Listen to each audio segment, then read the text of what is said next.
রাজ্যে ৬টি উপনির্বাচন হলো, কিন্তু ৬ জায়গায় আমরা দেখতে পেলাম শাসক আর মানুষের মতামতের উপরে ভরসা করতে পারছে না, ক্ষমতা দেখিয়ে বুঝজাম করে বিভিন্ন অবৈধ পন্থা অবলম্বন করে এগুলোকে জিততে চাইছে।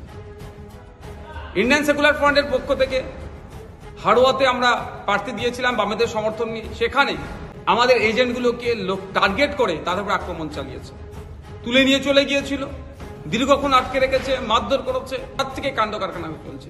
আসলে যখন বুথের যাচ্ছে এজেন্টগুলো, সেখান থেকে তাদেরকে মারধর করে বিতাড়িত করেছে, ভয় দেখিয়ে যেতে দেয়নি।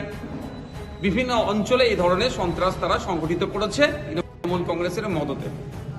আমরা অলরেডি আমাদের প্রার্থীর পক্ষ থেকে নির্বাচন কমিশনে 37টি বুথে পুনরায় নির্বাচন করানোর জন্য আমরা অভিযোগ দায়ের করেছি।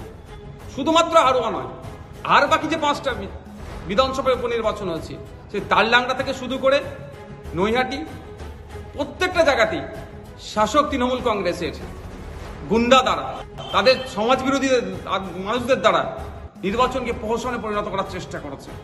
বিভিন্ন জায়গায়, কোনো জায়গায় প্রার্থী আক্রান্ত হয়েছে, কোনো জায়গায় আপনার বুথের এজেন্ট আক্রান্ত হয়েছে। এইরকম ভাবে মানে ক্ষমতা দিয়ে, জোর দেখিয়ে, কখনো জায়গায় প্রশাসনের সহযোগিতা নিয়ে জেতার চেষ্টা করছে।